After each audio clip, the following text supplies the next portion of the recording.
Well, for a little more on the package announced by the Minister of Finance, Tito Mboweni, we're now joined via Zoom by Dr. Gilad Isaacs, who's the co-director for the Institute of Economic Justice. Thanks very much indeed for joining us and welcome to the program. Evening. Thanks very much, Peter. All right. What are your initial impressions and thoughts about what Treasury is trying to do?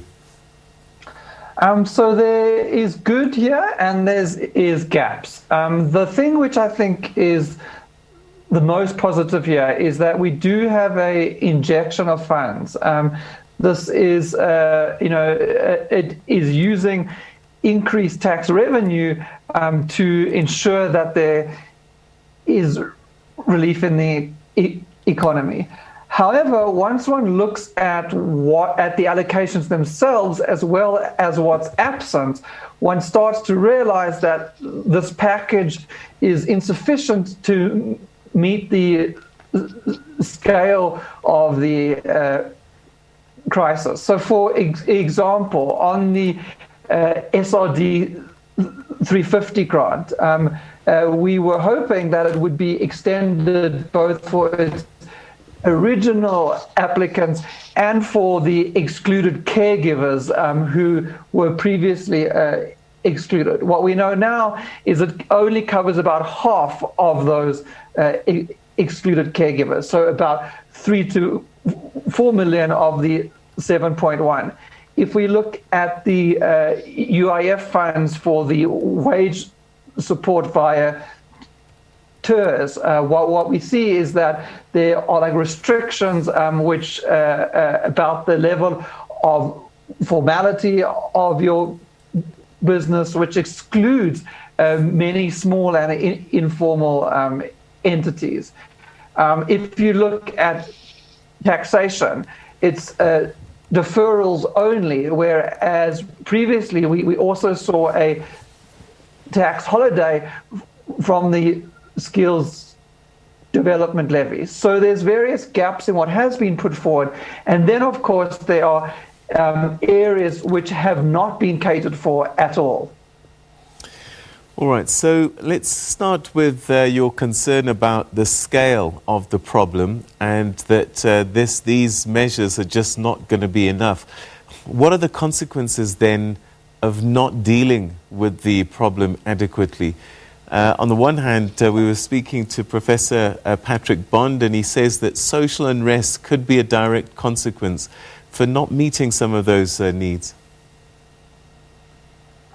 I think that's an important question, and it's important for us to think about this not only as its cost, but what cost might we incur if we don't act?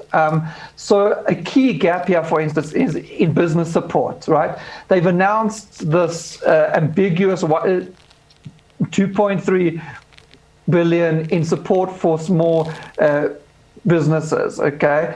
But that's not going to even come close to a meaningful support. In the tourism sector by itself, for instance, there's about 50,000 small and medium-sized enterprises.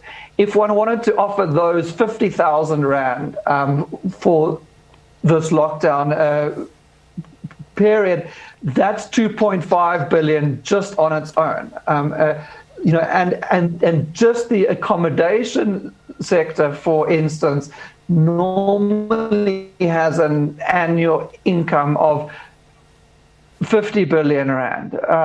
So, that's just one example of how the allocations here are insufficient. And if we don't act now to rescue businesses and households, then what we'll see is business closures, greater impoverishment, and that's not good for either the economy or for the public finances and tax revenue moving forward. Another area which we haven't seen the funding allocated is the highly successful presidential employment stimulus, which created about 700,000 work opportunities last year, end of last year, start of this year. And there's 11 billion rand that's gone through cabinet, gone through all the necessary procurement processes, and is now waiting on the minister's desk to be allocated. And that could once again see over 500,000 work opportunities. So there's significant gaps, and these gaps mean that we're not laying the foundations for a sustainable recovery. All right, so not doing enough. And I guess the question then becomes, because they spent quite a bit of time and pride in saying that these interventions will not require raising more debt.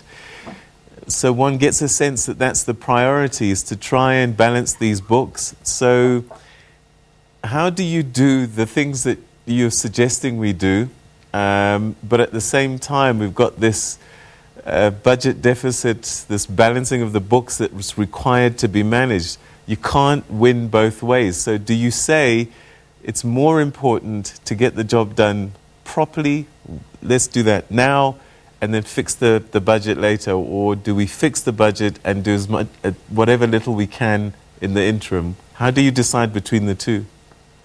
Yeah.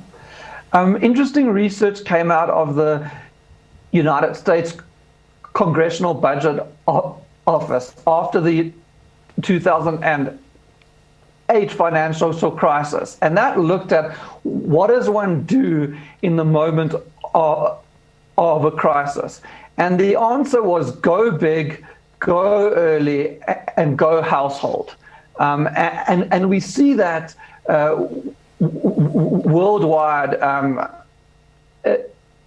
in this crisis. And that's really not what South Africa has done. We have spent less than half of the initial 500 billion rand stimulus. We've allocated insufficient funds to households, and we've dithered.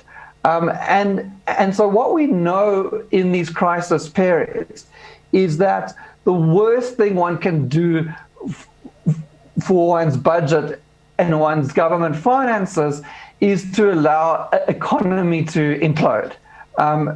Yes, we are seeing increased borrowing. Yes, that is not something which we will have forever. It is not sustainable to ignore borrowing costs entirely. But what we need to do in this moment now is mobilize those funds in a manner which can support, sustain, and reignite the economy. And only on that basis, on the basis of saving businesses which are taxpayers next year and the year after, ensuring households can have school books and food, because it is their children who are next decade's workers. So only if you take that long-term view of what needs to be attended to now, do we see that a certain well-chosen level of expenditure, even if it increases borrowing in the short term, is essential. All right, so we listened quite carefully to the things that the finance minister did say, but what do you think he should have said but didn't?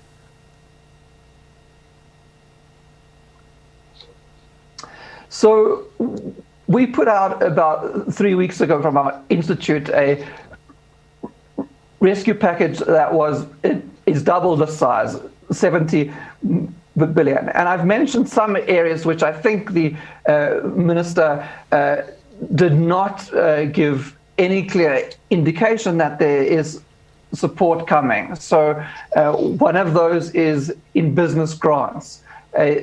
Second is in funding the presidential employment stimulus. A third is in ensuring that the wage support in TERS is more easily accessible. Fourth is in indicating that the increased social security, we're on a path, as the president said, to the securing of a basic income grant. And then lastly, various targeted interventions, so at early childhood education support, at the informal economy, and in tourism, in areas which really need this lift. And what we then need to see is an rescue measures and the medium-term recovery. And unfortunately, what we have is a government which is reacting to these crises. We knew 4 weeks ago, 5 weeks ago, level 4, it was coming. There was a third wave coming. Why were these plans not in place already, right? And we have that same problem where we're not seeing the way in which these short-term measures must lay a foundation for a medium-term recovery. All right, Dr. Gilad Isaacs, we're going to have to leave it there, unfortunately.